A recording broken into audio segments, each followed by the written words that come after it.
Hello viewers, welcome to NEET packers Tamil. இந்த video என்ன பார்க்க போறோம்னா 5 useful study tips. Last 4 months or 3 months நீங்க இப்போ வீடியோ பார்த்துருக்கீங்கன்னா இந்த டிப்ஸ் உங்களோட ப்ரிப்பரேஷனை பூஸ்ட் பண்ண ரொம்பவே யூஸ்ஃபுல்லா இருக்கும். ஃபர்ஸ்ட் திங் என்னன்னு பார்த்தோம்னா டைம். டைம் என்ன சொல்ல வரீங்கன்னா, எந்த டைம்ல எந்த சப்ஜெக்ட் படிச்சா நம்ம பிரெயின் நல்லா ஆக்டிவா அதை அப்சர்வ் பண்ணும், அது ரிட்டன்ஷனா வச்சுக்குவோம், அது ஒரு பெர்மனன்ட் மெமரி கன்வெர்ட் பண்ணுறதுக்கு எந்த டைம் யூஸ்ஃபுல்லா இருக்கும்னு பாத்தீங்கன்னா, நீங்க மார்னிங் எழுந்த உடனே எப்பவுமே ஃப்ரெஷ்ஷா இருப்பீங்க. மார்னிங் எழுந்து ஒரு டீ காஃபி குடிச்சு ஒரு ரிஃப்ரெஷ்மெண்ட் ஆன பிறகு நீங்க இப்போ காமனா எடுத்துக்கிட்டா எல்லா வீட்டு ஆஸ்பிரண்ட்ஸும் எனக்கு பிசிக்ஸ் தான் கஷ்டம், எனக்கு கெமிஸ்ட்ரி இந்த பிசிக்கல் கெமிஸ்ட்ரி வந்து கஷ்டம்னு சொல்லுவாங்க. ஸோ அந்த மாதிரி உங்களுக்கு எது கொஞ்சம் லிட்டில் டஃப், கொஞ்சம் அண்டர்ஸ்டாண்டிங் டஃபா இருக்குதோ அது எடுத்த உடனே ஸ்டார்டிங் டேல படிங்க. ஏன்னா ஃப்ரெஷ்ஷா இருக்கும்போது மைண்ட் கொஞ்சம் நல்லா அண்டர்ஸ்டாண்ட் பண்ணணும். ஸோ உங்களுக்கு கொஞ்சம் டஃபா இருக்க டாபிக் கூட ஈஸியா உங்களுக்கு புரிஞ்சிடும். ஓகேங்களா? ஸோ மார்னிங் டைம் எழுந்ததும் உங்களுக்கு எது டஃபா இருக்கோ அது படிங்க. அப்புறம் பிரேக்ஃபாஸ்ட் டைம் கிட்ட கொஞ்சம் வரும்போது லைட்டா பசி இருக்கும்ல, அப்போ வந்து மெயின் இங்க எங்க கொஞ்சம் வரும். அந்த மாதிரி டைம்ல பயாலஜி படிங்க. பயாலஜி வந்து கொஞ்சம் ஈஸியான சப்ஜெக்ட். கொஞ்சம் இங்க வெளியே பார்த்து படிச்சா போதும் உங்க மைண்ட் நின்றும். ஸோ அந்த மாதிரி பிரேக்ஃபாஸ்ட் டைம்ல பயாலஜி படிங்க. கொஞ்சம் சாப்பிட்டுக்கும் கொஞ்சம் ஸ்டொமக் ஃபுல்லா இருக்கும், அப்பயும் நீங்க பயாலஜி கண்டினியூ பண்ணுங்க. அதுக்கப்புறம் நார்மல் ஆனதுக்கப்புறம் திரும்ப பிசிக்ஸா கெமிஸ்ட்ரி படிங்க. திரும்பவும் லஞ்ச் பிரேக் கிட்ட வரும்போது ஒரு சின்ன சாப்டர், ஒரு பாலினிக் கிங்டம் எடுக்கிறோம், அதோட பைலத்தோட எக்ஸாம்பிள்ஸ் அந்த மாதிரி பாருங்க. அப்புறம் மதியம் வரைக்கும் நீங்க பயாலஜி கண்டினியூ பண்ணிக்கோங்க. ஈவினிங் ரிஃப்ரெஷ்மெண்ட் ஆனதுக்கு அப்புறம் ஒரு டீ காஃபி குடிச்சதுக்கு அப்புறம் திரும்ப பிசிக்ஸா கெமிஸ்ட்ரி எடுங்க. அப் டு 9 சாப்பிட்டு ஒரு 9 வரைக்கும் படிங்க. அதுக்கப்புறமா இப்போ ஒரு ஐடியலா எடுத்துக்கிட்டா ஒரு 12 o'clock தூங்குவோமா, அப்ப தூங்குறதுக்கு ஒரு 2 hours முன்னாடி திரும்ப நீங்க பயாலஜி சேர்த்து ரிவிஷன் பண்ணலாம். எப்பவுமே நைட் டைம்ல பிசிக்ஸ் கெமிஸ்ட்ரி படிக்கிற மாதிரி வச்சுக்காதீங்க. நீங்க ஒரு நார்மல் ஸ்லீப் ஷெட்யூல ஃபாலோ பண்ற மாதிரி இருந்தா, ஒரு 12 தூங்கி நான் 6 எழுதுற மாதிரி இருந்தா, ஒரு 10க்கு அப்புறம் நீங்க இந்த பிசிக்ஸ் உங்களுக்கு ரொம்ப டஃபா இருக்க டாபிக்ஸ் நீங்க படிக்கலாம். ஏன்னா ஆல்ரெடி இப்போ மைண்ட் தூங்குற டைம் மைண்ட் செட் போயிடும். ஸோ அப்போ உங்களுக்கு அண்டர்ஸ்டாண்ட் சும்மா ஈஸியாக டாபிக் கூட கஷ்டமா இருக்குமே தெரியும். ஸோ டைம் ரொம்ப முக்கியம். ஸோ இதை ஃபாலோ பண்ணிக்கோங்க. ஓகேங்களா? அப்புறம் அந்த டைம்லயே நான் ஸ்லீப்பர் சேர்த்து சொல்லிடுறேன். எக்ஸாம் கிட்ட வந்து நம்ம ஸ்லீப்பை காம்ப்ரமைஸ் பண்ணிடலாம், அதை காம்ப்ரமைஸ் பண்ணி 2 hours 3 hours எடுத்து நம்ம ஸ்டடீஸ்ல போட்டுடலாம், அதெல்லாம் வேண்டாங்க. அப்படி பண்ணாதீங்க. லாஸ்ட் 3 months உங்க ஸ்லீப் ஷெட்யூல்ஸை டிஸ்டர்ப் பண்ணாதீங்க. டிஸ்டர்ப் பண்ணீங்கன்னா மைண்ட் டிஸ்டர்ப் ஆயிடும். மினிமம் 6 hours ஸ்லீப் எடுத்துக்கோங்க. 12 to 6 11 to 5 உங்களுக்கு ஏத்த மாதிரி 6 hours எடுத்துக்கோங்க. இல்ல நான் ஸ்டார்டிங்ல இருந்து நான் 4 hours தூங்குவேன், 5 hours தூங்குவேன், 1 year நான் பேட்டர்ன் ஃபாலோ பண்ணி தான் எந்த பிரச்சனை இல்லைன்னா it's okay. But last month அந்த லாஸ்ட் 3 to 4 months உங்க ஸ்லீப் ஷெட்யூல்ஸை எந்த டிஸ்டர்பும் பண்ணாதீங்க. செகண்ட் வந்து பாத்தீங்கன்னா சோர்ஸ்.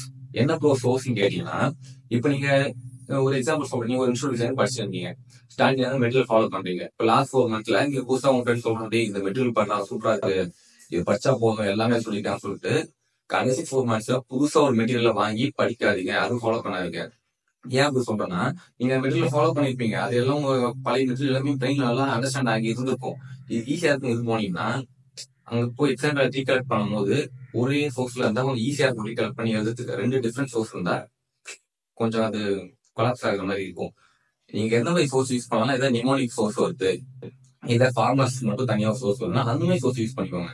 கம்ப்ளீட் மெட்டீரியலே நீங்க சேஞ்ச் பண்ண வேணாம் லாஸ்ட் 4 months அது 3 monthsல. அடுத்து வந்து பாத்தீங்கன்னா ஃபுட் ரொம்பவே முக்கியங்க. இப்போ ஃபெஸ்டிவல் டைம் போயிட்டு இருக்கு, பொங்கல் வரும், பகுதிகளை கொடுப்பாங்க, எதிர்களை கொடுப்பாங்க, நிறைய பிடிச்ச டிஷ் எல்லாம் கொடுப்பாங்க.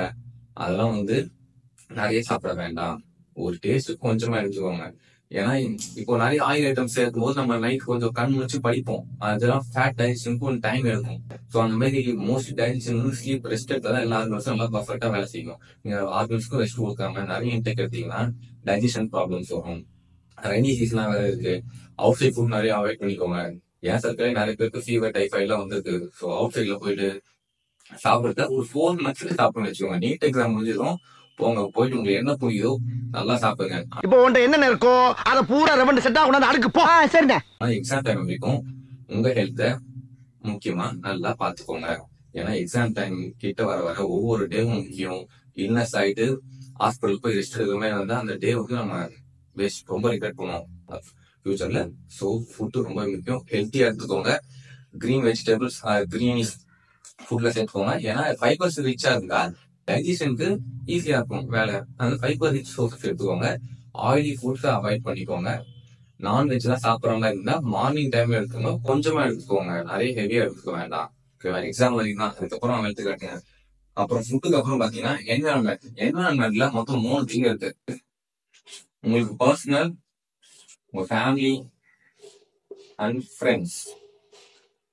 பர்சனல் என்விரான்மெண்ட் என்னன்னா நம்மளோட பர்சனல் ஆயிடுச்சு.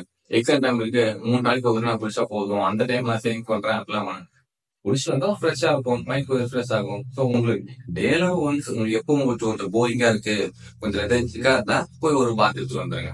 அது எவ்வளோ 5 to 10 minutes தானே. உங்க பர்சனல் ஹைஜீன் மெயின்டைன் பண்ணிக்கோங்க. அடுத்தது ஃபேமிலி. ஃபேமிலியில வந்து பாத்தீங்கன்னா இப்ப நம்ம ஒரு சில வீட்டுல ஜாயிண்ட் ஃபேமிலி 4 பேர் நிறைய பேர் இருப்பாங்க. கிராண்ட் பேரண்ட்ஸ், மாமா அவங்களாம் இருப்பாங்க. நியூக்ளியர் ஃபேமிலியும் 4 பேர் தான் இருப்பாங்க. நீங்க உட்காந்து போய் வயசானவங்க என்ன பண்ணுவாங்க, டைட்டான சீரியல் பார்ப்பாங்க, அவங்க எதுவும் பண்ண முடியாது. அந்த மாதிரி டைம்ல நீங்க தான் உங்க பேச மாத்திக்கணும். மாடியில போய் படிங்க, இல்லைன்னா வெளியே வண்டால போய் படிங்க, மஸ்கிட்டோஸ் எல்லாம் இருந்தா அது பேச மாட்டேங்க. டிவி போட்டாங்க, சரி நம்மளும் பார்ப்போம், இந்த சீரியல் நல்லா இருக்கு, நல்லா எபிசோட் போகுது, பரவாயில்ல சொல்லிட்டு ஒரு ½ hour வேணாம். அந்த ½ hour நீங்க உட்காந்து பாத்தீங்கன்னா அடுத்த 1 hour உங்க மைண்ட்குள்ள அது ஓடிட்டே இருக்கும். சீன்லாம் அடுத்து என்ன நடந்திருக்கும், இப்படி நடந்திருந்தா அப்படி நடந்திருந்தா, அதெல்லாம் வேண்டாங்க. நீங்க சீரியல் பார்த்து தப்பு சொல்ல, எக்ஸாம்பிள் பாக்காதீங்க. அதுக்கப்புறமா பாருங்க, எல்லாமே யூடியூப்ல அப்லோட் பண்ணி விடுறாங்க, நீங்க எப்ப பாத்துக்கலாம். அது மட்டும் இல்லாம இந்த சோசியல் மீடியா நான் கடைசியா சொல்றேன், அது வேண்டாம். அது ஃப்ரெண்ட்ஸ் சர்க்கிள் வந்து பாத்தீங்கன்னா லாஸ்ட் 3 monthsல நமக்கு தோன்றவே அவங்க இப்ப நமக்கு வந்து ஒரு ஃபீல்ட்ல ஒரு சாப்டர் நல்லா புரிஞ்சிருக்கும், பரவாயில்ல இது பார்த்து புரிஞ்சு கஷ்டம் ஒரு சாப்டர் நல்லா புரிஞ்சுக்காது. நம்ம ஃப்ரெண்டுக்கு அது புரிஞ்சுக்காது. போன் பண்ணி முடியவே வேணாங்க, அது புரியுது, ஈஸியா நினைச்சு படிச்சா, அது நான் சால்வ் பண்ணி பார்த்தா ஒரு சமயம் வரலடா அப்படின்னு ஒரு நெகட்டிவ் வீடியோ உங்களுக்குள்ள வந்துருச்சுன்னா, நீங்க நல்லா புரிஞ்சுங்க சப்ஜெக்ட் கூட நீங்க போடும்போது ஆமா நமக்கு எவ்வளவு கஷ்டமா இருக்கும், நமக்கு வரணும் இருக்கே அப்படின்னு ஒரு நெகட்டிவிட்டி உங்களுக்குள்ள வந்துடும்.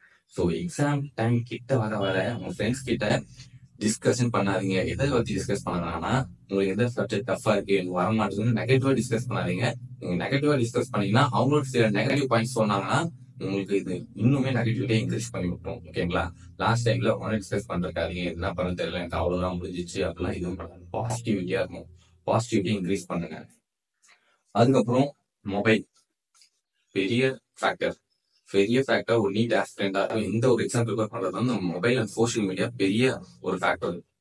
ஏன்னு பாத்தீங்கன்னா இப்போ யூடியூபே எடுத்துக்கோங்க. இப்ப 2 நாளா பாத்தீங்கன்னா சைனால புதுசா ஒரு வேரியன்ட் வருது, புதுசா ஒரு வைரஸ் வருது, அவ்வளவுதான் லாக்டவுன், லிங்க் பாசிபிளா இல்லையா, அதெல்லாம் எதுக்கு, அதெல்லாம் நீங்க பாக்காதீங்க. ஆல்ரெடி நம்ம போர்ஷன்ஸ் இன்னும் நிறைய ரிவிஷன் பண்ணணும், எவ்வளவு வேலை இருக்கு.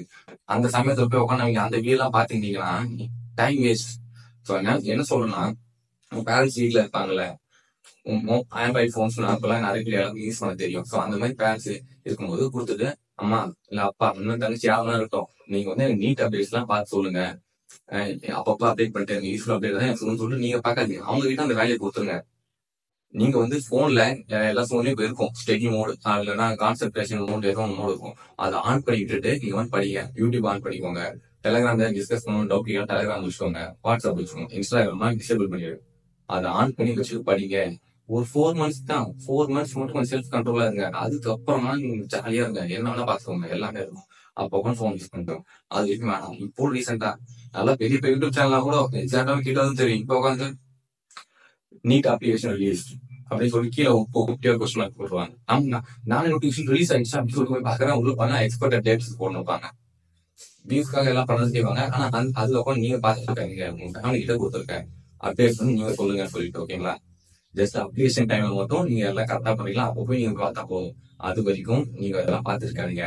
ப்ரோ நான் இன்ஸ்டாகிராம்ல இருக்கேன், இன்ஸ்டாகிராம்ல வந்து சின்ன சின்ன எக்ஸாம்பிள்ஸ் அந்த மாதிரி ட்ரிக்ஸ் எல்லாம் போடுறாங்க ப்ரோ அப்படின்னு சொல்றாங்க. இன்ஸ்டாகிராம்ல வேண்டாம் போனீங்கன்னு வச்சுக்கோங்க, ஏதாவது ஒரு வீக்லி ஒரு ட்ரெண்ட் நடந்துதான் இருக்கும். நீங்க ரீல்ஸ் சும்மா அப்படி தட்டு ஸ்டடிஸ் தான் பார்க்கணும், நடுவில் வந்துடும்.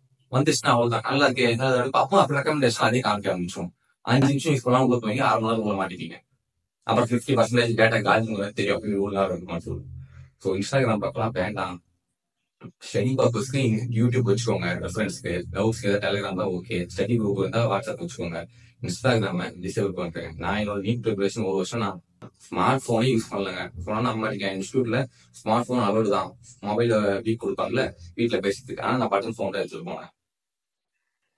ஸோ ஒரு 4 monthsக்கு கண்ட்ரோலா இருங்க, அதுக்கப்புறமா ஜாலியா இருக்கலாம். சரிங்களா? 5 ஃபேக்டர் உங்களோட ஸ்டடிஸா டிட்டர்மின் பண்ணும்போது நான் சொன்ன டிப்ஸ் யூஸ்ஃபுல்லா இருக்கும்னு நினைக்கிறேன். ஸோ வீடியோ பிடிச்சிருந்தா லைக் பண்ணிட்டு சேனல் சப்ஸ்கிரைப் பண்ணிட்டு உங்க ஃப்ரெண்ட்ஸ்க்கு ஷேர் பண்ணுங்க. தேங்க்ஸ் ஃபார் வாட்சிங்.